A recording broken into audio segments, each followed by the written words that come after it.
विश्वास होता है भक्त को, कैसा वो श्रद्धावान होता है। एक राजकुमारी और दूसरी एक जमींदार की पुत्री, दोनों को मित्रता थी। एक दिन राजा के यहां भगवत प्रेमी महात्मा आए। वो संत सेवी राजा थे, महात्मा जन आते रहते थे और महात्माओं का कार्य ही होता है निरंतर अपने प्रभु की सेवा और सुमिरन में मगन रहना। सेवा सुमिरन ये बहुत बड़ी सामर्थ्य है। अगर हम हर समय सेवा और सुमिरन में रहें तो कभी कोई माया प्रपंच हमें परास्त नहीं कर सकता। जहां हम सेवा सुमिरन से अलग हुए वहीं माया का प्रभाव पड़ता है। भगवान का शालिग्राम स्वरूप उनके पास था, वो भाव से सेवा कर रहे थे और नवीन अवस्था की कोमल हृदय वाली ये दोनों सखियां देख रही थी। इनके मन में आया ऐसे हम भी ठाकुर सेवा करेंगे। देखने से सुनने से हमारे हृदय में प्रभाव पड़ता है। गंदी बातें देखेंगे, गंदी बातें सुनेंगे, उसी का चिंतन होगा, हृदय गंदे आचरणों की प्रेरणा वाला बन जाएगा। अगर हम भागवतिक बातें सुनेंगे, भागवतिक दर्शन करेंगे तो अगर हम भागवतिक बातें सुनेंगे, भागवतिक दर्शन करेंगे तो भागवतिक चिंतन होगा, हृदय भागवतिक प्रेरणा वाला बन जाएगा। कई दिन संत भगवान रुके, रोज सेवा कीर्तन कथा, सरल हृदया। उन दोनों सखियों में बात आई कि चल करके संत भगवान से कहते हमको भी ठाकुर जी दीजिए। दोनों ने चरण पकड़कर प्रार्थना की, गुरुदेव हमारे हृदय में भी इच्छा हो रही कि हमें ठाकुर सेवा मिले। अब दोनों बच्चे ही थे। संत भगवान ने विचार किया सेवा पद्धति में बहुत सावधानी की आवश्यकता होती है। अभी ये बच्चे हैं, कहीं सेवा अपराध न बन जाए। सेवा अपराध भी होता है। उपासना में चलने वाले उपासक को सेवा अपराध और उप सेवा अपराध 32 ये 64, इन पर सावधान रहना चाहिए। ये गलती नहीं होनी चाहिए। जैसे आप ठाकुर सेवक हैं, अपने घर में सेवा विराजमान किए हुए हैं। अब जैसे आपको ठाकुर जी के दर्शन के लिए जाना है, जहां तक ठाकुर जी के दर्शन करने के लिए जाना है, हो सके तो पादुका न पहने, नंगे पैर दर्शन करने जाए। यदि आप में ऐसी सामर्थ्य नहीं है किसी कारण से, तो सीढ़ियों में पादुका नहीं पहनना चाहिए। जहां से मंदिर की सीढ़ियां आए, पादुका उतार कर माथा रखकर सीढ़ी में फिर चढ़ना चाहिए। खड़ाऊं या पादुका पहन करके श्री विग्रह के दर्शन करने के लिए जाने में फिर अपराध लगता है।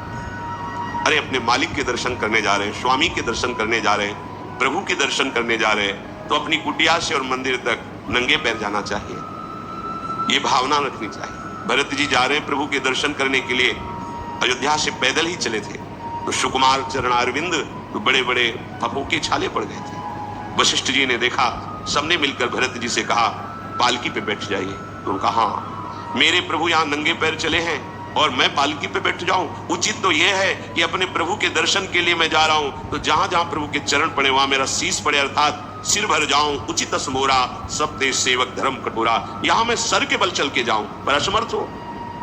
तो आप कह रहे हैं पैर में छाले पड़ गए, आप सवारी में बैठ जाइए, ऐसा नहीं हो सकता। तो अपने प्रभु के दर्शन करने के लिए जब जाए तो हो सके सामर्थ्य हो तो पादुका न पहने, कोई खड़ाऊं चप्पल जूता आदि ना पहने। अगर पहने हैं तो बस सीढ़ी तक ही पहन कर जाए, ऊपर सीढ़ियों की नहीं। इतने सुकुमार मत बनो, ये आग में जलाया जाएगा शरीर, ये गाड़ दिया जाएगा शरीर, इससे ज्यादा प्यार ना करो। अब इतना दृढ़ विश्वास कि ये दोनों बच्चियों से कहा कल ठाकुर जी लाएंगे, हम आपको दे देंगे। तो गांव में घूमे तो आसपास गोले गोले से पत्थर मिले, पत्थर लाए दो और कहा कि ये लो तुम्हारे ठाकुर जी।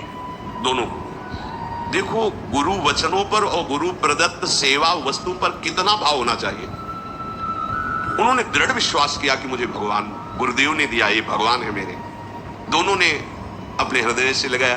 अब एक जमींदार की पुत्री थी, एक राजकुमारी, स्वर्ण के सिंहासन में, और उनका नाम रखा सिलपिल्ले ठाकुर। सिल पत्थर, तो उनका तुम्हारे ठाकुर का नाम सिलपिल्ले गोविंद है।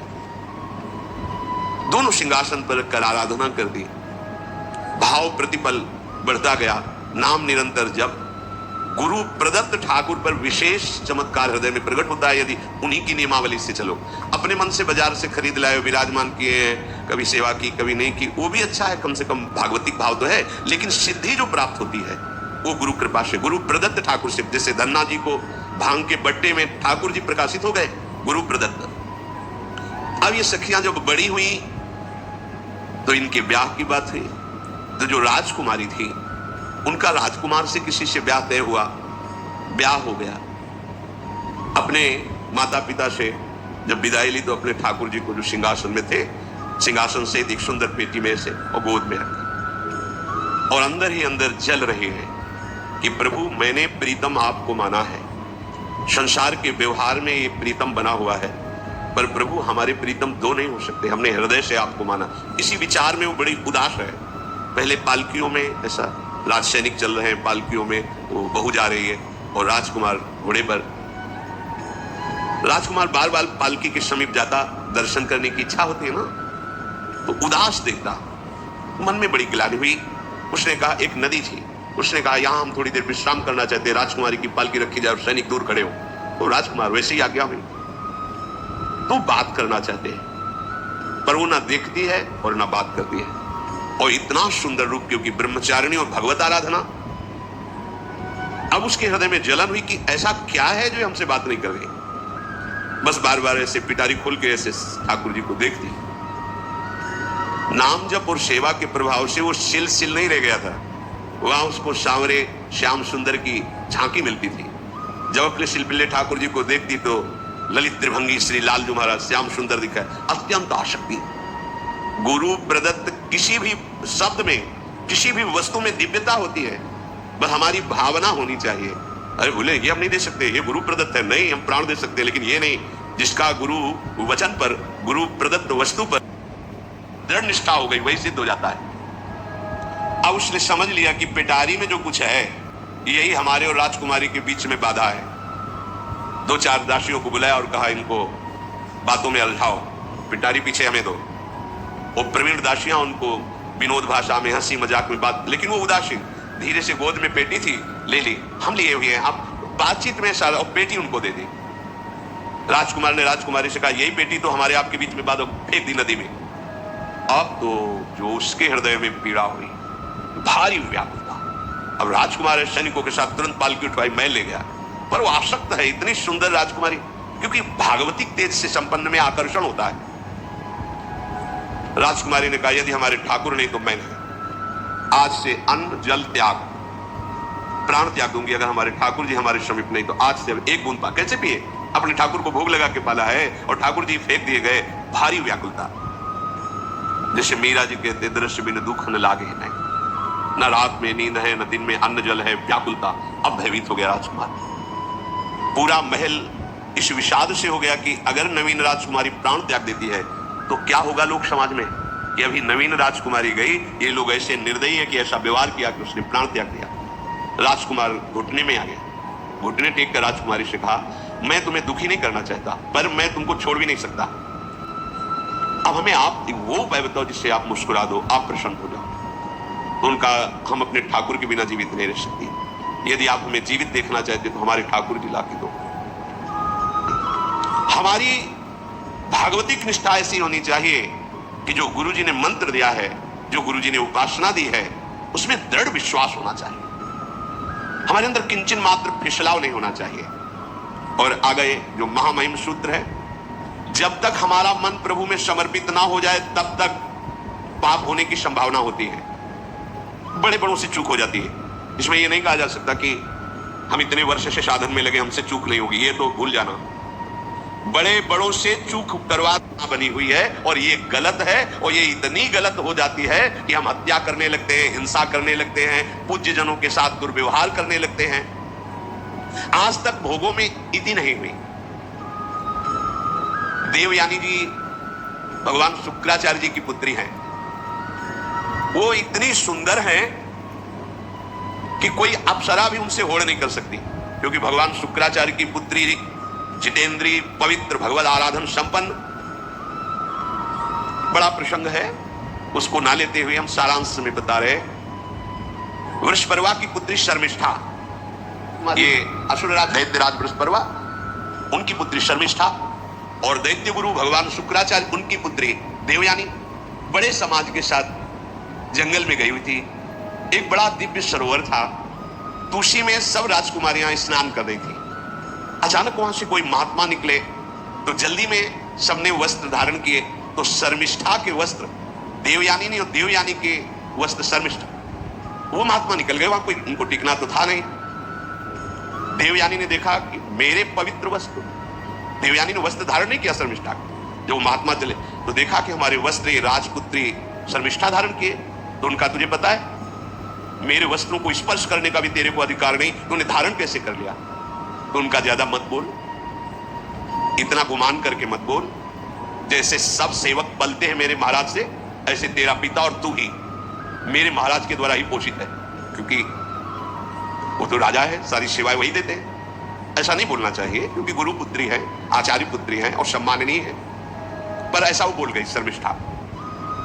देवयानी ने कहा तुझे पता है अगर मेरे पिता की दृष्टि बदल जाए तो 2 मिनट में देवता तेरे पिता सहित संपूर्ण राज्य को नष्ट कर देंगे। मेरे पिता बढ़ गई तो राजकुमारी का शासन चलता है। उसने कहा इस गुरुपुत्री को उठाकर कुएं में डाल दिया जाए, और उस समय वस्त्र धारण नहीं की हुई थी, उनको उसी स्थिति में डाल दिया गया और वो चली गई। उसी समय शिकार खेलने के लिए महाराज ययाति चक्रवर्ती सम्राट तो आवाज सुनी। सैनिकों ने बताया कि कोई देवपुत्री है, दिव्य तेज प्रकाशित हो रहा है उनके शरीर से, और दूर से देखा है ऐसा लग रहा है कि शायद वो वस्त्रहीन भी है। उन्होंने कहा तुम लोग दूर जाओ, और स्वयं महाराज ययाति गए और उनको तो जब हाथ पकड़ के निकाला और अपने वस्त्र से उनको आवेष्टित किया तो उन्होंने कहा कि हमारी आर्य मर्यादा है, एक बार आपने हमारे शरीर को देख लिया और हमारे हाथ को पकड़ लिया, अब आप हमारे जीवन भर के लिए पति स्वरूप हैं, स्वीकार कीजिए। तो उन्होंने कहा कि देवपुत्री मैं तो आपका परिचय भी नहीं जानता हूं, आप कौन हैं? तो उन्होंने कहा भगवान शुक्राचार्य की पुत्री देवयानी। घुटने पे हो गए तत्काल।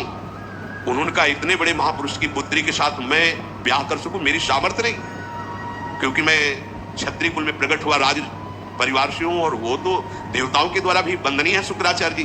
तो उनका आप निश्चिंत रहो, ये विषय मैं संभालूंगी, पर आप मेरे पति हैं, ये स्वीकार कीजिए। बोले यदि शुक्राचार्य जी इस पर राजी हैं तो हम ये बात स्वीकार करते हैं। शुक्राचार्य जी विलंब होने के कारण व्याकुल ही थे। देवयानी जी ययाति जी को लेके गई, बड़ा प्रसंग है, पर उन्होंने कहा जब आप राजी हैं तो हम राजी हैं। शुक्राचार्य जी राजी हुए और वृषपर्वा को सूचना दिया कि मैं तुम्हारे राज्य को त्याग कर जा रहा हूं। वो तो तत्काल आकर चरणों में गिरे, महाराज आपके बिना मेरा अस्तित्व क्या है, आप कैसे राजी हो सकते हो? बोले मेरी पुत्री को दिगंबर करके कुएं में डाल दिया गया, मैं इस अपराध से बिल्कुल तुम्हें माफ नहीं कर सकता। बोले कोई उपाय? तो बोले देवयानी बोले। तो देवयानी ने कहा तुम्हारी पुत्री हमारी दासी होकर चले तो मैं तुम्हें क्षमा कर दूंगी। बोले बिल्कुल ठीक, तथास्तु। पूरे राज्य की रक्षा के लिए राजकुमारी शर्मिष्ठा को देवयानी की दासी भाव में अब महाराज ययाति के महल पे पहुंचे। देवयानी ने कहा कि ये जो दासी भाव में आई हुई हैं ये सर्वांग सुंदरी है, और आपका कभी मन उधर चलना भी नहीं चाहिए, अगर चलेगा तो आप हमारे दंड के पात्र बन जाएंगे। स्वीकार कर दिया और बहुत दूर उनके लिए महल का निर्माण करवाया, और वो सेवा में आती है। कुछ समय के बाद जब देवयानी जी के पुत्र हुए तो वन विहार के लिए अपने पुत्रों को लेकर चली, तो उधर शर्मिष्ठा के 2 पुत्र हो चुके थे, इनको पता भी नहीं था, और वो दौड़ कर आए, ययाति को पिताश्री कह करके आलिंगन किया, छोटे छोटे बच्चे। देवयानी ने कहा कि हमने कहा था तुम्हें देखना भी नहीं है, और किसके पुत्र हैं? शर्मिष्ठा मुस्कुरा रही थी। देवयानी ने कहा तुम्हें दंड देंगी ही देंगी, और चली गई भगवान शुक्राचार्य जी के पास। ययाति भयभीत होकर के गए और शुक्राचार्य से प्रार्थना करें क्षमा कीजिए मुझसे गलती हो गई, और शर्मिष्ठा से ऐसे नहीं मिले। शर्मिष्ठा ने कहा था कि आप जानते हैं कि मैं दासी नहीं हूं, मैं राजकुमारी हूं, ईर्ष्यावश दासी बना करके लाई गई हूं, और मेरी सखी के पति हो इसलिए आप मेरे भी पति हो, मेरा अधिकार है आपसे संतान उत्पन्न करने का, शास्त्रीय सिद्धांत है। शुक्राचार्य जी ने कहा कि जो देवयानी कहेंगी वही हम मानेंगे, क्योंकि मेरी पुत्री है। क्या चाहती हो? तो बोले पुरुषत्व से इनको हीन कर दो, पुरुषत्व से इनको हीन कर दो। गुस्सा में आके शुक्राचार्य जी ने कहा तथास्तु। उसी समय महाराज ययाति पुरुषत्व से हीन हो गए और वृद्धावस्था छा गई शरीर में। अब ययाति ने कहा अब सुखी रहोगे तुम। अब देवयानी को भी होश आया कि ये तो क्या हमने अपना ही सर्वनाश कर लिया। कहा पिताजी अब इसका सुधार कैसे होगा? तो बोले जो पुत्र अपनी यौवन अवस्था दे देगा वही यौवन अवस्था इनके ऊपर आ जाएगी, वृद्धावस्था उसके पास चली जाएगी।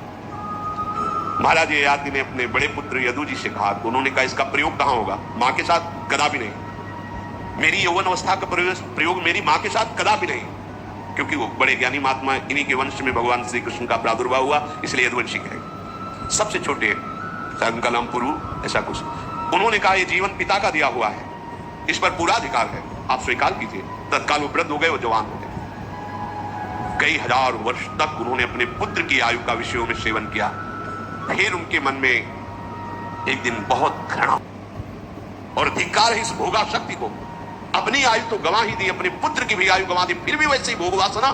तो उन्होंने सबको शिक्षा देने के लिए बात कही, यत् पृथिव्याम व्रीह्यवम हिरण्यम पशवः स्त्रियः न दुह्यन्ति मनः प्रीतिम पुंसः कामः दस्यते न जातु कामः कामानाम् उपभोगेन साम्यति हविषा कृष्णवर्तमेव भूय एवाभिवर्धते यदा न कुरुते भावं सर्वभूतेष्वमङ्गलम् समदृष्टेस्तदा पुंसः सर्वा सुखमया दिशा या दुस्त्यजा दुर्मति भीर्जीर्यतो या न जीर्यते ताम तृष्णा दुःख निवहाम शर्म कामो द्रुतम त्यजेत।